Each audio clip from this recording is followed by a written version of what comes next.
Greetings and welcome to the Prologis Fourth Quarter 2024 Earnings Conference Call. At this time, all participants are in a listen-only mode. A question-and-answer session will follow the formal presentation. If anyone should require operator assistance during the conference, please press star zero on your telephone keypad. As a reminder, this conference is being recorded. It is now my pleasure to introduce your host, Justin Meng, Senior Vice President, Head of Investor Relations. Thank you. You may begin. Thanks, Jamali, and good morning, everyone. Welcome to our Fourth Quarter 2024 Earnings Conference Call.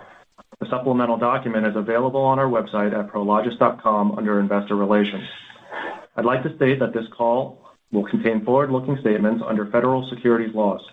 These statements are based on current expectations, estimates, and projections about the market and the industry in which Prologis operates, as well as management's beliefs and assumptions. Forward-looking statements are not guarantees of performance, and actual operating results may be affected by a variety of factors. For a list of those factors, please refer to the forward-looking statement notice in our 10-K and other SEC filings. Additionally, our fourth quarter earnings release and supplemental do contain financial measures such as FFO and EBITDA that are non-GAAP, and in accordance with Reg G, we have provided a reconciliation to those measures. I'd like to welcome Tim Arndt, our CFO, who will cover results, real-time market conditions, and guidance. Hamid Moghadam, our CEO, Dan Letter, President, and Chris Caton, Managing Director, are also with us today. With that, I'll hand the call over to Tim. Thanks, Justin. Good morning, everybody, and thank you for joining our call. I'd like to begin by recognizing the devastating wildfires still affecting Los Angeles. We operate a large portfolio there, but more importantly, we have colleagues, customers, and their communities struggling with the aftermath. It's too early to predict the full ramifications, but we'll continue to support the response and stay connected with local and state leaders, as well as service organizations as the region works to recover. We have no doubt that a vibrant and dynamic Los Angeles will emerge from this crisis even stronger. In our business, the bottoming process across our markets continues to progress. Leasing in our portfolio accelerated following the U.S. election, and the pipeline has started the year at healthy levels. During the quarter, we signed more than 60 million square feet of leases, a company record, and saw interest diversify across customer profiles, size requirements, and markets. Looking ahead, we believe market vacancy is topping out, and rents will inflect later this year. Turning to our results, core FFO, excluding net promote income, was $1.42 per share, and including net promotes was $1.50 per share. Our full-year results ended at the top end of our guidance range and, in the end, represent 8.4% growth over 2023, putting us in the 86th percentile of all REITs. Average occupancy was 95.8% for the quarter, 96.3% for the year. Net effective rent change during the quarter was 66%, and on a full-year basis was 69%, activity which added over $340 million in annualized NOI. Our net effective lease mark-to-market finished the year at 30% and represents a further $1.4 billion of incremental NOI. And finally, net effective and cash same-store growth during the quarter were 6.6% and 6.7% respectively. In terms of capital recycling, we had another active quarter. Importantly, we contributed $2 billion of assets to our strategic capital ventures, bringing the full-year total to over $3.3 billion. While capital flows in 2024 remain challenging, we did raise over $1.7 billion across the platform, driving the growth in third-party AUM by over 7%. We disposed of over $900 million of assets in the quarter and acquired approximately $450 million. And stepping back over the full year, we disposed of over $2.1 billion and reinvested into a similar $2.3 billion of acquisitions at a positive IRR spread of 170 basis points, demonstrating our ability to self-fund and earn a return regardless of the yield environment. Included in our disposition activity for the quarter was the sale of our Elk Grove data center in Chicago. Elk Grove was a logistics asset that we converted to a powered shell before securing a build-to-suit turnkey transaction with a hyperscaler last fall. It simultaneously identified a buyer and closed in the fourth quarter at very attractive economics. Because the property was owned by USLF and for our structuring, procurement, leasing, and monetization efforts, Prologis earned a value creation fee of $112 million, which was not included in our prior guidance due to the uncertainty and the timing of the transaction. Elk Grove is a great showcase of our data center development capabilities, which are more comprehensive than most. Today, we have 1.4 gigawatts of secured power and 1.6 gigawatts in advanced stages of procurement. Over the next 10 years, we see 10 gigawatts of development potential across our portfolio. As a platform, we have the team, customer relationships, development and energy expertise, advanced procurement capabilities, and the capital required to create significant value for our shareholders. Turning to market conditions, as mentioned, quantitative measures of the market, such as vacancy and changes in market rent, met our expectations. More importantly, indicators in our pipeline and dialogue with customers have us encouraged that conditions are set for recovery and net absorption, leading to a bottoming in global rents. It's worth highlighting that our non-U.S. portfolio fared better in rent growth over 2024, particularly in places like Japan, the UK, Southern Europe, and Latin America, which all grew over the year. Customer engagement is improving, and we saw a notable increase in activity amongst our larger global customers, who often lead in the recovery of demand as we've seen in past cycles. The improvement in decision-making is reflected in our proprietary metrics, where proposals increased earlier in the year, lingered for a period of time, and then began converting more meaningfully after the election. That leasing pattern translated to elevated gestation, also seen in our metrics. Our 25 forecast for net absorption calls for approximately 20% improvement over 2024, gradually building over the year. We also know that completions will decline significantly, contributing to a supply forecast that is approximately 35% below 24. As such, we expect a decline in vacancy over the year, which will pave the way for rent growth. Longer term, we continue to see the path for uplift from market rents to replacement cost rents, a dynamic that will build upon our already significant lease mark-to-market. Today, we see replacement costs as 50% higher than in-place rents. The capital markets were active with fourth quarter transaction volumes that put the year in total back to pre-COVID levels. Unlevered IRRs have compressed to the mid-7% range, and valuations, as reported in our third-party appraisals, had the globe marginally up this quarter. Capital raising in our open-end vehicles was more muted in the fourth quarter as investors paused to take in changes in the yield environment, but we remain confident in our expectation for growing capital raises in 2025 as the pipeline is solid and conversations are active. In terms of guidance, which I'll review at our share, we are forecasting average occupancy to range between 94.5% and 95.5%, which contemplates a dip in occupancy over the next 1 to 2 quarters, some of which is seasonal, before rebuilding closer to 96% by the end of the year. Net effective same-store growth is forecasted to be in a range of 3.5% to 4.5%, and cash in a range of 4% to 5%, each driven by still significant rent change. Our G&A forecast is for $440 to $460 million, and our strategic capital revenue forecast calls for $560 to $580 million. As for deployment, we are forecasting development starts to range between $2.25 and $2.75 billion. We will continue to be selective in our starts and clearly have a lot of capacity to grow this number as conditions, rents, and returns warrant. As a reminder, data center starts are excluded from this guidance given their lumpiness. That said, we do expect new projects to begin in 2025, likely in a range of 200 to 400 megawatts. Acquisitions will range between $750 million and $1.25 billion, and our combined contribution and disposition activity will range between $2.5 and $3.5 billion. Our development portfolio now stands at $4.7 billion with estimated value creation of $1.1 billion, $450 to $600 million of which we expect to realize this year. Finally, 2025 will be an important year for our energy business, where our forecast is to hit our 1 gigawatt goal for solar generation and storage by year end. In total, we are establishing our initial GAAP earnings guidance in a range of $3.45 to $3.70 per share.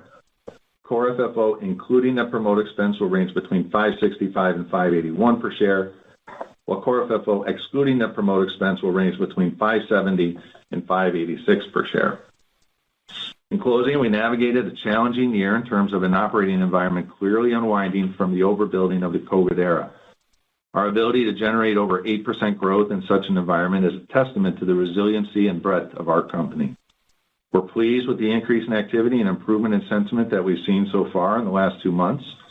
And working through gray space amid the favorable supply backdrop will further establish the foundation to build occupancy, grow rents, and increase values, unlocking the full earnings potential in our core business. And finally, we're very excited with what the future holds for our data center and energy initiatives. With that, I'll turn the call over to the operator for your questions. Operator? Thank you. We will now be conducting a question and answer session. If you would like to ask a question, please press star 1 on your telephone keypad. A confirmation tone will indicate your line is in the question queue. You may press star 2 to remove yourself from the queue. For participants using speaker equipment, it may be necessary to pick up their handset before pressing the star keys. We also ask all participants to limit themselves to only one question. You may re-enter the queue to ask an additional question.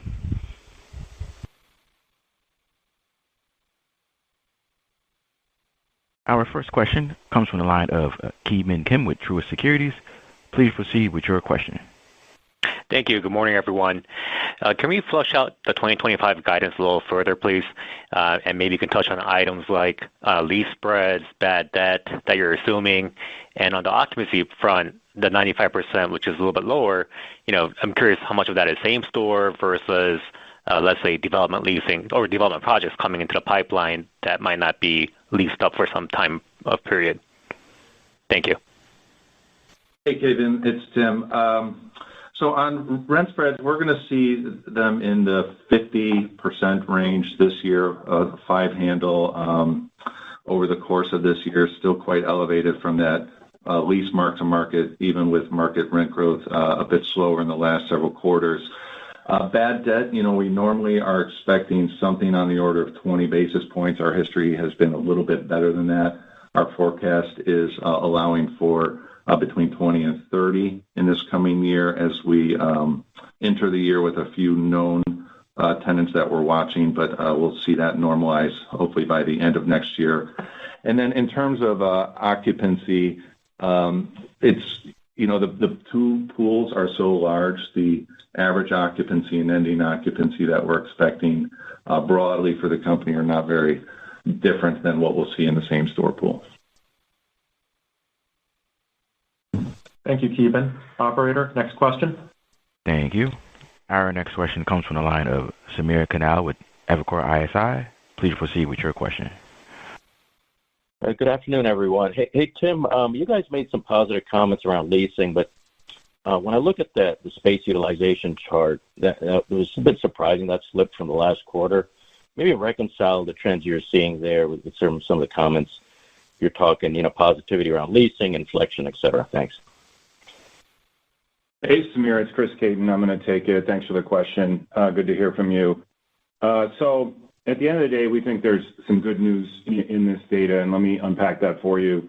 As you look at the course of that material, that data over the year, utilization was largely range-bound in the low 84% range, and we do think a more typical level is 85 or higher. Now, recall over the course of 2024, and in particular in December, but consumption growth and holiday sales were unexpectedly healthy, and that pulled goods out of the supply chain. And it led to this dip in utilization that is not really representative of the true trend. Customers instead are telling us that their utilization is rising, and we're starting to hear reports of inventory building taking shape in 2025. Thank you, Samir. Operator, next question. Thank you. Our next question comes from the line of Vikram Malhotra with Mizuho. Please proceed with your question. Morning. Thanks for taking the question. So just on market rent growth, do you mind, just giving us what the actual realized market rent growth was across sort of the U.S. versus other regions, maybe even just coastal, non-coastal? And in the same view, if you can give your updated forecast for 25 or just the 12-month rolling number you gave. Thanks. Hey, Vikram, Chris Caton. Thank you for the question. So we had rents decline roughly 2% in the quarter. And yes, there was a differential between coastal and non-coastal, although it had narrowed in the fourth quarter. As it relates to 2025, Tim described an outlook. Look, most markets are stable, but we expect modest further decline from here in a handful of soft submarkets. Later this year, we expect an inflection in positive growth to emerge. Now, how that comes together for a view on 2025, there are scenarios where rents are flat, down, or up. And look, calling an inflection point within a single 12-month window is difficult, and we do not want to offer that sort of sense of false precision. This is Dan. Let me pile in on that. One thing to keep in mind is it's a point I made in the call last quarter is 90% of our leases actually roll beyond the next 12 months. So to his point on whether rents fluctuate up or down 2 points throughout the year, it's not going to impact the long-term earnings for this company or the value of the business. And as Tim mentioned in the script, replacement cost rents are actually 15% higher than market rents, and that's 50% higher than in-place rents. And it's the gap between the market rents and replacement cost rents that are really going to be the ultimate driver of rent growth into the future. Thank you, Vikram. Operator, next question. Thank you. Our next question comes from the line of Ronald Kamdem with Morgan Stanley. Please proceed with your question. Hey, just going back to the dev starts, obviously picked up this year versus last year. I guess I'm curious if you're thinking about commentary of leasing accelerating, positive absorption. What do you need to see for us to see that number start to ramp back up to the 4 to 5 billion zip code? And do you think you could see it this year? Yeah, thanks, Ron.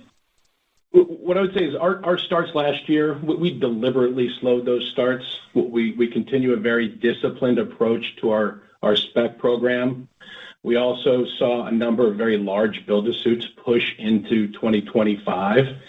So what are we looking at right now? We're looking at the market conditions improving, so we do expect completions to come way down. They're actually down 70% from the peak.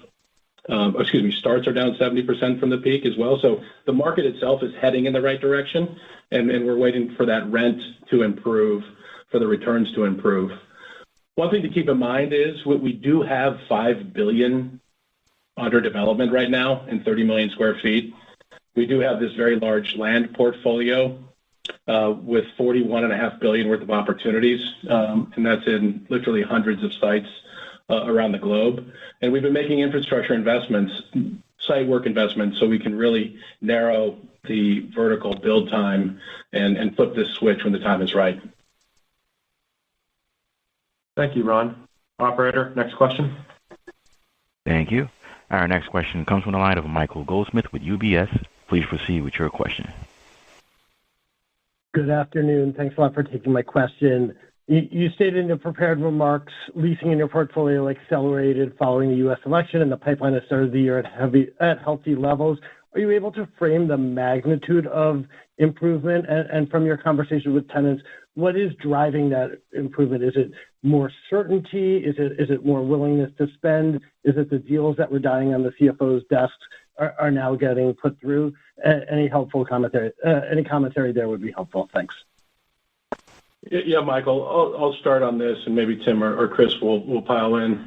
What we saw last quarter was really kind of a tale of two different markets. The first part of the quarter, first 5-6 weeks, it was very quiet, and we did hear from customers. They're waiting to see what was going to happen with the election. That was coming off 5-6 quarters of delay in decision-making due to cost of capital or geopolitical concerns.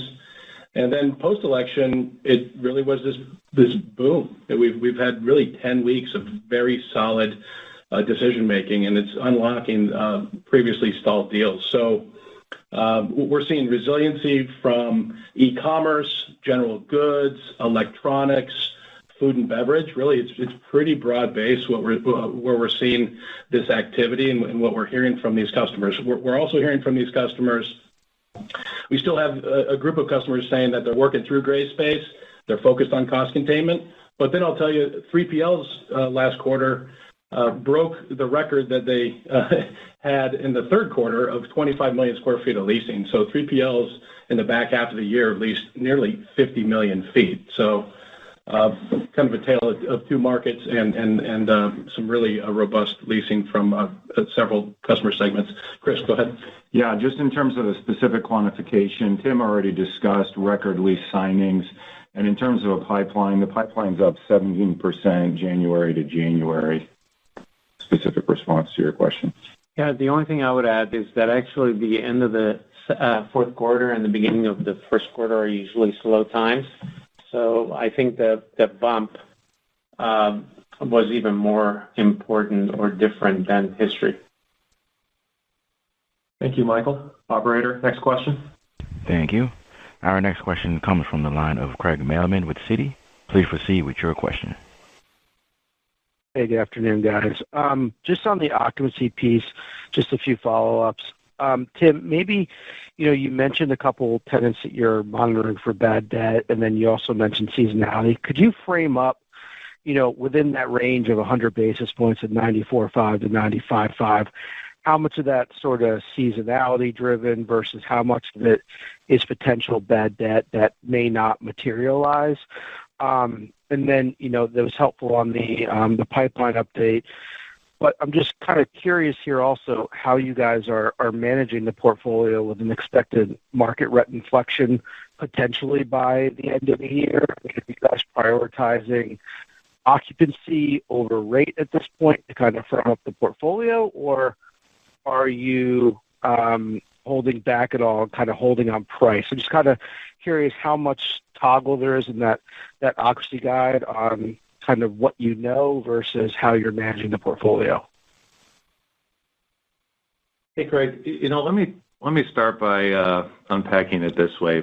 As we look at our outperformance to market on occupancy historically, and I'm talking maybe 10, 15 years now, we have a history of outperforming the market maybe 100, 150 basis points. And I would just put a side note on that, over that period of time, the portfolio has been improving greatly, and we expect that outperformance will grow. And in fact, in the recent quarters, it has, or even years now, we've seen that outperformance level nearly double. If you put the elements of our forecast together with not only for our own portfolio, but also what we see in the market, we think we're actually going to see this level of outperformance that we have today, which sits in the high 200 basis points, probably where we end the year. What we do see is that in our own portfolio, just again, circumstances to particular leases, that our average will be a little bit lower. So what my point here is, you can almost ascribe that difference that you observe in average occupancy to those rolling leases that are going to take a little bit of time to backfill. But we do think we'll rebuild that overall outperformance level by the end of the year. And then in terms of managing for rent growth or occupancy, as you can imagine, it's not just a market or sub-market conversation. It's even down to the lease level, given our revenue management capabilities. And we have a lot of markets and sub-markets at different stages of recovery. So those are really one-off decisions. Yeah, the only thing I would add to that is that credit loss averaging under 20 basis points across the cycle. The highest it got was in the global financial crisis, which was crazy. It was almost 100 basis points. But even in the beginning of COVID, when the world was in a panic, it got to 50, 60 basis points and then went right back down. So the credit loss issue is never going to be the big, I shouldn't say never, but it hasn't been a big explanation for that change. And one other thing, we actually track a statistic, which is the value pickup on credit loss. And because there's such a big mark to market, on anything that we lose to credit loss, we need to lease it within the next 15 months before we are worse off. In other words, if the space remains empty for less than 15 months, given the mark to market, we actually make money on that space. Sure, it's a short-term earnings impact, but it's actually a long-term value driver. Thank you, Craig. Operator, next question. Thank you. Our next question comes from the line of Caitlin Burrows with Goldman Sachs. Please proceed with your question. Hi, everyone. Maybe for a while now, it has seemed like the new leasing was the tougher part of the business, but that renewals were doing well, so high retention, maybe slightly less price sensitivity. How would you describe that renewal business now? Is there anything changing in the trends that you've noticed? And when leases come up for renewal, are tenants staying? And if not, why not? Hey, Caitlin, Chris Caton, thanks for the question. When we look at our pipeline, we still have many of our customers interested in renewing, and that trend continues. But there are more new requirements coming to the market, customers looking to grow, and so we also have seen an expansion in our new leasing pipeline. So both things can happen at once. They are not mutually exclusive. Hey, Caitlin, customers move because they may need more space, or they may need less space, or they may need space in a different location. And oftentimes that actually occurs within our portfolio. But when you're sort of 95% leased, the options are limited in the portfolio, so sometimes we lose them for that reason. But the preference of most customers in a stable environment is to renew. It's just less costly to do that. Thank you, Caitlin. Operator, next question. Thank you. Our next question comes from the line of Nicholas Yulico with Scotiabank. Please proceed with your question. Thanks. Just turning back to the guidance, I guess, Tim, I was wondering if there's any way you could quantify a little bit more, some of the impact on, what feels like it's going to be lower development NOI from, stabilizations this year versus last year. I mean, you do have the stabilizations and guidance at $2.5 billion. Last year it was, over $4 billion. So I imagine there's some NOI drag there, and then also if there's also a capitalized interest issue to think about, and I guess with the starts also having now picked up and planning for this year, is 2025 sort of at a worse point in terms of that year over year delta on how like development might be weighing on FFO growth this year? Thanks. Yeah, thanks, Nick. Look, you've got the right elements, of course. And the way I might even examine this question, if we look at same store in 24 compared to bottom line earnings, and then do the same embedded in our guidance for 25, that delta between the top line and the bottom line is apparent. It's due to the factors you describe. I would throw in that interest rates as well. Even though nominally, when we move from 3.0 to 3.2% interest, doesn't sound like much, but on a percentage basis, that's a driver. The development start volumes being a little bit low to our capacity is starting to be seen as well. What I feel good about is that all the things we're describing here are normalizing in some cases below trend in others, but are going to reset themselves to a new foundation for growth from here, which we're very confident is going to be back up in the levels that we've seen this company historically provide. Thank you, Nick. Operator, next question. Thank you. Our next question comes from the line of Vince Tibone with Green Street. Please proceed with your question. Hi, good morning. Can you discuss rent trends at the market level in a little more detail? Specifically, could you provide how much rents increased during 2024 in your better markets and how much they fell in 2024 in your weaker markets? Hey, Vince, Chris Caton here. So, I think I'd start by saying let's not go market by market, detail by detail. We're a large global international business, but a couple of touchstones that we've had that I think are worth coming back to.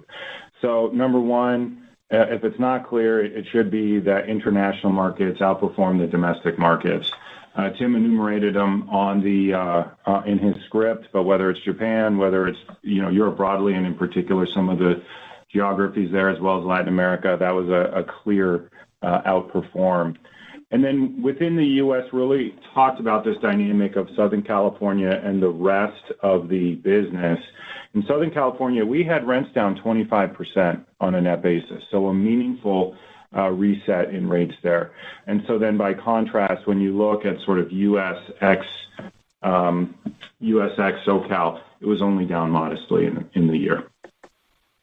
Yeah, and the best performing markets would be in single digits up, and the worst performing markets, other than SoCal, would be in single digits down. And just while we're on the subject of SoCal, there are two issues that I think the market is not focused on. One is this whole discussion about immigration and its impact on labor supply and the impact of that on construction costs. And secondly, the pressure that the rebuilding efforts are going to put on material supplies and labor.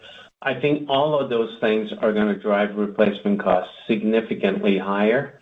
And so that spread that you've heard us talk about, the 50%, I would bet that spread is going to widen significantly. Thank you, Vince. Operator, next question. Thank you. Our next question comes from the line of Blaine Heck with Wells Fargo. Please proceed with your question. Great, thanks. Can you give an update on your overall mark-to-market throughout the portfolio? And secondly, I guess, how should we think about the cadence of same-store NOI throughout 2025? You're coming off a fourth quarter at 6.7% cash same-store NOI, so should we expect it to gradually come down throughout 25 and end the year somewhere below that 4.5% cash midpoint, or is there more nuance and seasonality in the forecast, given that you mentioned, I think, that occupancy would build back up towards the end of the year? Any commentary there would be helpful. Hey, Blaine, it's Tim. For the first part on the lease mark-to-market, I described that it's about 30% at the end of 24. We really don't break that out for you in very significant geographic detail. You can certainly take it away that it broadly is representing the United States, and the state of rents in places like SoCal. So I'll leave it to you to unpack from there. In terms of the cadence of same-store growth, I would, I think rent change is going to be relatively level over the quarters for that part of it. So it's really going to be a function of what's going on in occupancy. And I described that we think the next coming quarters we'll see a little bit of give back on occupancy is our expectation. I hope to outperform that, but that's followed by a rebuild. So you would see some lower same-store potentially in the front half, and then it would grow in the second half. Thank you, Blaine. Operator, next question. Thank you. Our next question comes from the line of Tom Catherwood with BTIG. Please proceed with your question. Thanks, and good afternoon, everybody. Tim, if memory serves me, you previously talked about, I think, $7 to $8 billion of data center spend over the next 5 years.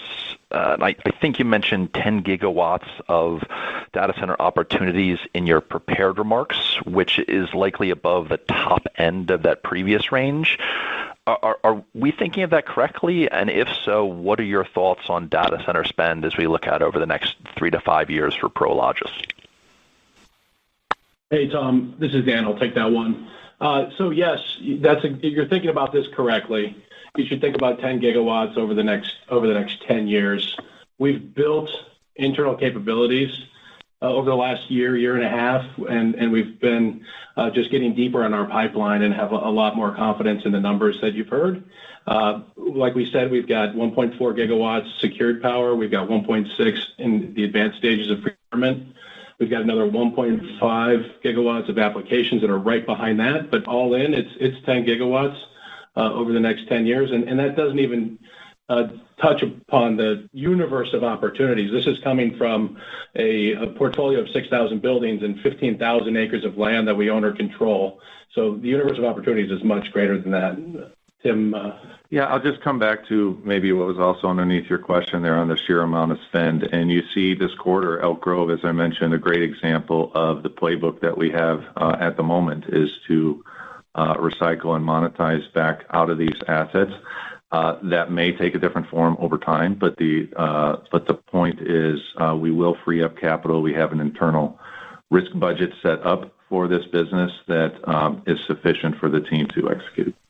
Yeah, one other thing, it's always not easy to translate megawatts into dollars because, for example, Elk Grove started out being a power shell and ended up being a turnkey. So that will maybe increase the capital spend by a factor of 2. So we're more comfortable projecting megawatts than dollars, but regardless, we can handle it. Thank you, Tom. Operator, next question. Thank you. Our next question comes from the line of Nick Tillman with Baird. Please proceed with your question.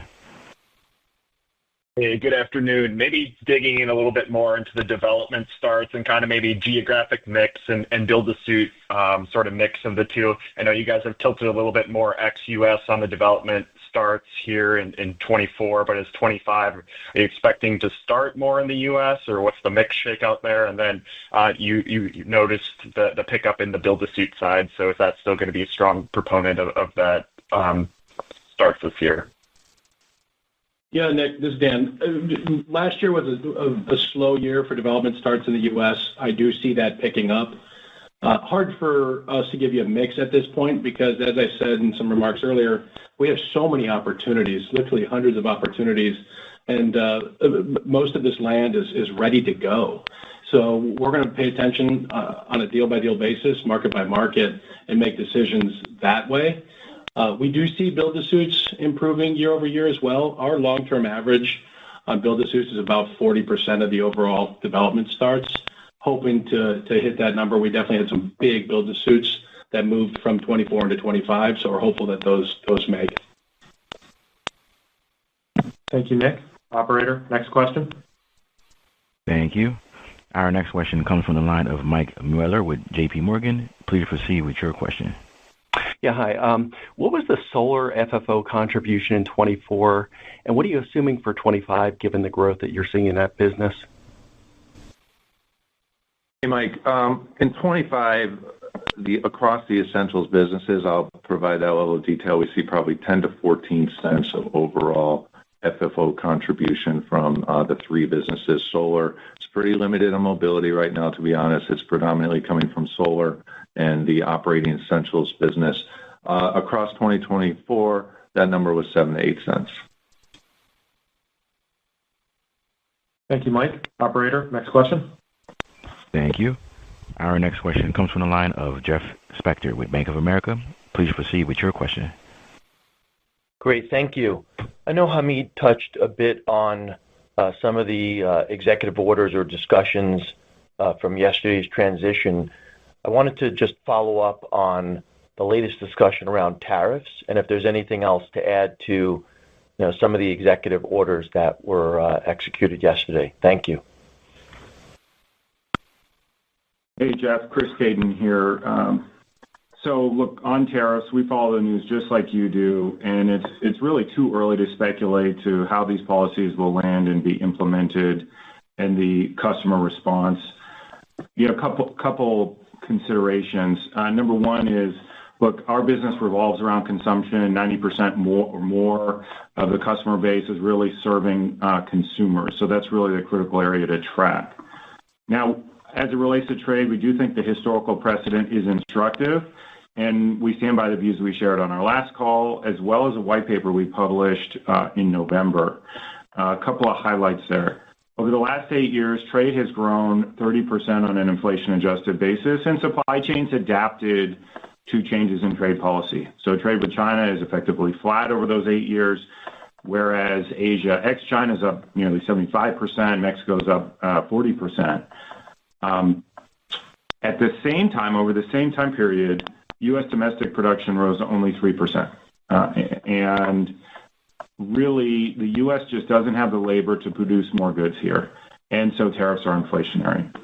So trade policy earlier was crafted to accomplish industrial goals while minimizing the risk to consumers. And the administration will be guided by having a strong economy, and tariffs are counter to that. Yeah, I would add just one comment.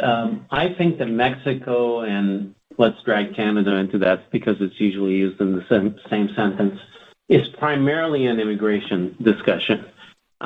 Because at the end of the day, the combination of deporting people and wanting to put tariffs on, I don't know where the labor is going to come from. It's either going to come from China plus one, or it's going to come from Mexico. And my bet is that it's going to come from Mexico but under new immigration controls and policies. I think with respect to China, container doesn't care whether it's coming from Vietnam or China. It's going to be pretty much the same dynamic, and it's driven by geopolitics. It's not really driven by economics. At the end of the day, I think the administration, the new administration and the old administration, were smart enough to understand that tariffs are highly inflationary. Forget about the narrative. But at the end of the day, given the limitations on labor, the tariffs are going to be extremely inflationary. We're going to have them for sure. We're going to have more of them. But I think they're going to be more moderated once the other political objectives are achieved. Thank you, Jeff. Operator, next question. Thank you. Our next question comes from the line of Brendan Lynch with Barclays. Please proceed with your question. Great. Thank you for taking my question. That was a very helpful color on the tariffs and how we should think about them. Maybe you could just relay what the discussions you're having with tenants are about how they're viewing tariffs. Are they pulling inventory into the U.S. faster than they would otherwise, or taking more of a wait-and-see approach? I think some of the de minimis people have pulled more trade into the U.S. In anticipation of some of this, but that is only shifting, volumes maybe a quarter or two. It's not going to be able to affect the long term. So there's going to be some noise in the numbers that you'll see in the fourth quarter and the first quarter next year. But I think that the fundamentals are going to take over starting the second quarter. Thank you, Brendan. Operator, next question. Thank you. Our next question comes from the line of Michael Carroll with RBC Capital Markets. Please proceed with your question. Yeah, thanks. I wanted to touch on the promote income recognized during this quarter. I mean, is there something different with the data center sale that allowed PLD to earn this promote? And correct me if I'm wrong, but I thought the USLF didn't have a promote opportunity until the second quarter of 2026. So I guess, did this pull this forward? Hey, Mike. Well, all of our funds, beyond the 3-year recurring promote event, or sometimes incentive fees can be earned at the end of the life of a closed-end funds. Our vehicles typically provide for a promote opportunity upon completion of some kind of successful development. Now, in funds like USLF or PELF, which are typically operating vehicles, you don't see very much of that. But here we had a large redevelopment opportunity in Elk Grove that we frankly, I have to think of it this way, Prologis is building a business here. We're bearing all of the G&A and costs of this data center business that our funds are going to enjoy the benefits of. So we are structuring and have structured ways to get compensated for those activities, and that's what's reflected in this quarter. Yeah, and it's not just development. Remember, one of the big advantages that we have in this business over other people is that we can actually procure stuff ahead of time. And that oftentimes puts us in a position to be able to convert on leasing opportunities because the timeline for delivery becomes compressed. And obviously, to the extent we do that with our balance sheet, there's some value creation that comes out of that as well. And we can do that because we have multiple data center opportunities, and as long as you're smart about procuring the right stuff that's fairly fungible, you can move it around. So and all of that is done very transparently and working with the independent advisory councils of these funds. So we have other opportunities to earn fees based on value we contribute. Thank you, Mike. Operator, next question. Thank you. Our next question comes from the line of John Kim with BMO Capital Markets. Please proceed with your question. Thank you. On data centers, given the amount of capital and capacity that you've highlighted today, any updated thoughts on establishing a data center fund or some kind of structure with recurring income? And then specific to this year, it looks like you have $100 million of data center developments that are your partner's share in your current pipeline. Should we assume some margin on this will be recognized this year as a promote income?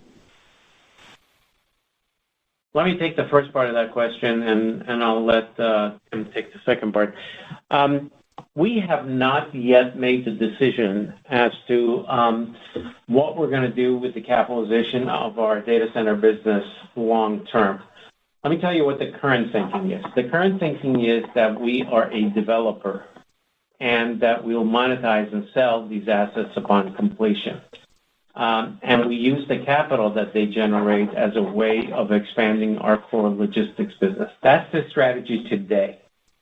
We may expand that strategy to include a fund management approach, either a dedicated fund or possibly expanding the investment mandate of some of the existing open-end funds, obviously after talking to our investors about that, as a way of including some data centers within limits within those funds.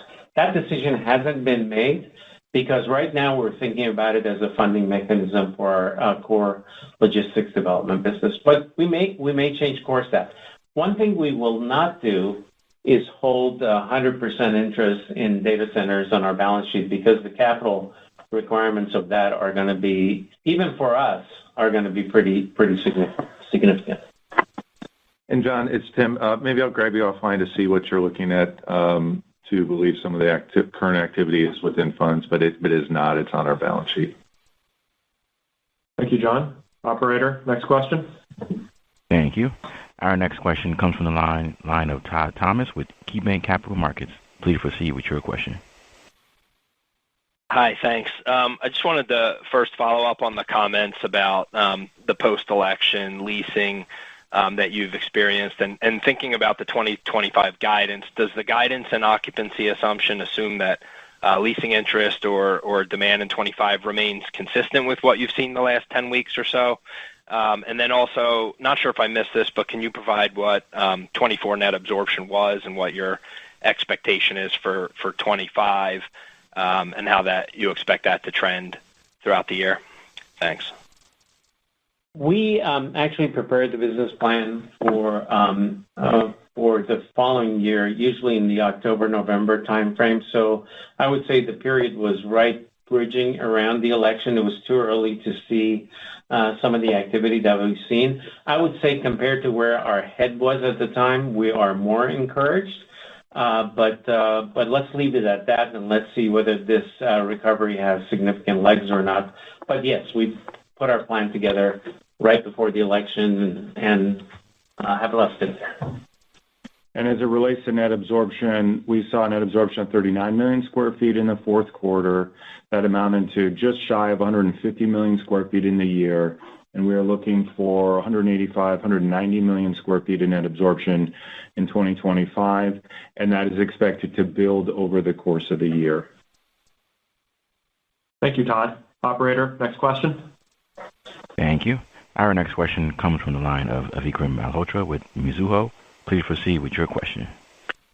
Thanks for taking the follow-up. Just two quick ones. So you gave the GAAP NOI components. I'm just wondering if you can, the cash NOI growth, I think you have like 3.5%-4% bumps. So I'm assuming the cash spread is probably in the 30s, but you mind just bridging GAAP and cash NOI, number one? And then just number two on the net absorption view. I think Chris mentioned it will build through the year, but in the past you sort of highlighted the rate environment is sort of crucial to that view. I'm wondering now what the offset is given the view as rates might be stable. Maybe there's even a rate hike. Thanks. Hey, Vikram. As for the cash same store, as is always the case, the most kind of volatile difference that we can see between GAAP and cash in any year is going to be what's going on in free rent. And we are seeing free rent levels grow back to, I'll say, normal amounts of the lease value. So that's our expectation for the year and reflected in our guidance. Yeah, and as it relates to net absorption, Vikram, Dan touched on the transition in customer engagement and thinking earlier in the call. And so as we look at 2025, at work in our view is really customers have been deferring decision making. Now they see who the new administration is. There's a decline in uncertainty, and that has translated to better decision making and is part of the lift in net absorption that we expect over the course of 2025. Thank you, Vikram. Operator, next question. Thank you. Our next question comes from the line of Vince Tibone with Green Street. Please proceed with your question. Thanks for taking my second question. How does a higher treasury rate impact your view of where unlevered IRRs and stabilized cap rates could head in the future? And ultimately, how do you determine what is the appropriate yield for a new U.S. speculative development start? Yeah, Vince, I'll take that one. So first of all, there has been volatility in the 10-year for some time. If you look at last year, the 10-year was bouncing 100 basis points up and down throughout the year, and we saw volumes actually grow back to pre-COVID levels. So deals are happening. I think there's this notion out there that there's this one-to-one correlation between 10-year and value, which is just, it's not the case when you look at the total return. There's many more considerations you take into investment decisions, replacement cost, the lease mark-to-market, and what have you. So, well, what does that mean for values for the year? I mean, we saw 3 of the last 4 quarters values uptick in our open-ended funds. We've not seen deals die, whether we had a big disposition year last year. We did not see any deals retrade because of it. And we're seeing deeper buyer pools right now.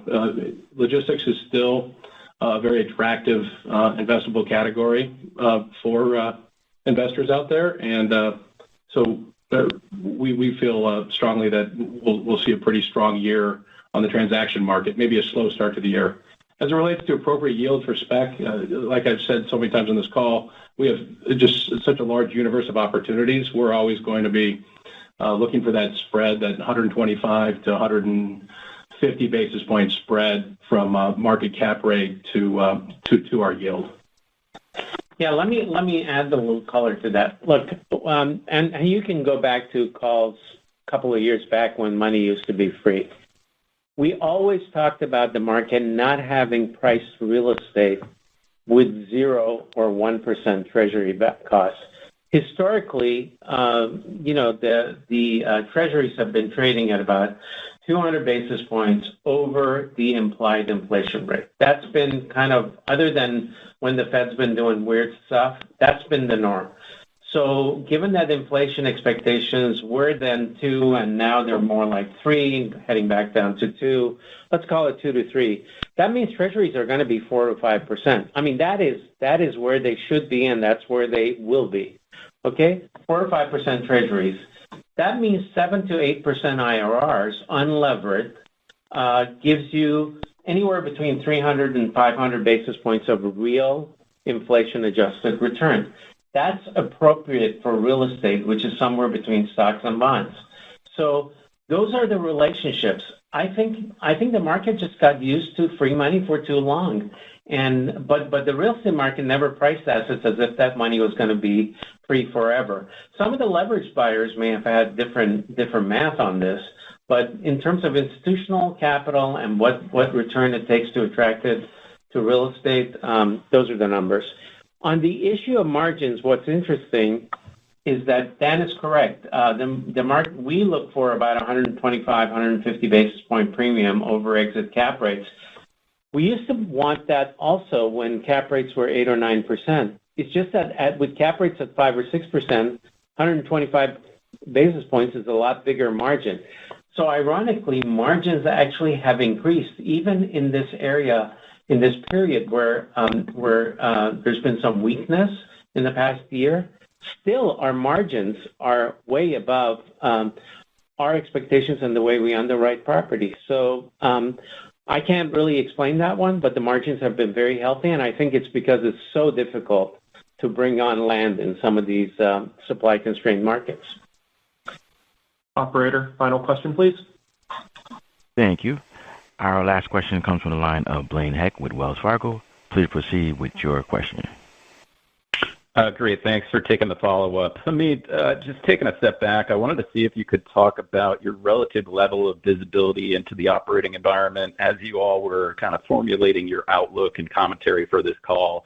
It just seems like there are a lot more moving pieces with Trump taking office, the wildfires in L.A., tenants who have been taking longer to make decisions, the prospect of tariffs, deportation, amongst other things. So I guess, how did you take all of those variables into account, and do you think there's maybe a higher level of conservatism built in because of all that? Look, let's be very frank about this. This company has never reduced guidance in the last 12 years. Last year, we reduced guidance as we saw this softness going in. Can I look you in the eyes and tell you there is not a degree of conservatism built into our projections when you work through everybody in the system that's involved, all the way from the person who's leasing the space in the market, all the way up to Tim? I can't look you in the eyes and tell you that. So there is a bit of an ask even internally within the company, to be quite frank with you. My view is that the market is going to surprise people in the back half of the year. That's my view. I've been wrong before, but that's my view. I would say the rest of the team, I shouldn't say the rest of the team, I would say the real estate people are generally there, and some of our financial people are a bit more conservative. And there is no point answer. There is a wide range of views on this. So you're smart. You figure it out. Thanks. So that was the last question, and thank you all for joining the call today. As we wrap up, we have a few thoughts we'd like to leave you with. First, we're very optimistic about the recent activity and the improving customer sentiment, and we have expectations of stronger momentum throughout the course of the year. Second, we're making great progress in our data center business. We have a growing pipeline, a very skilled team. All of this is highlighted by this Elk Grove Village transaction. And then lastly, we're very confident in the long-term earnings power of this company. Looking forward to connecting at the upcoming conferences here or during the next quarter's call. Thanks for joining. Thank you. And ladies and gentlemen, this concludes today's conference. You may disconnect your lines at this time. Thank you for your participation.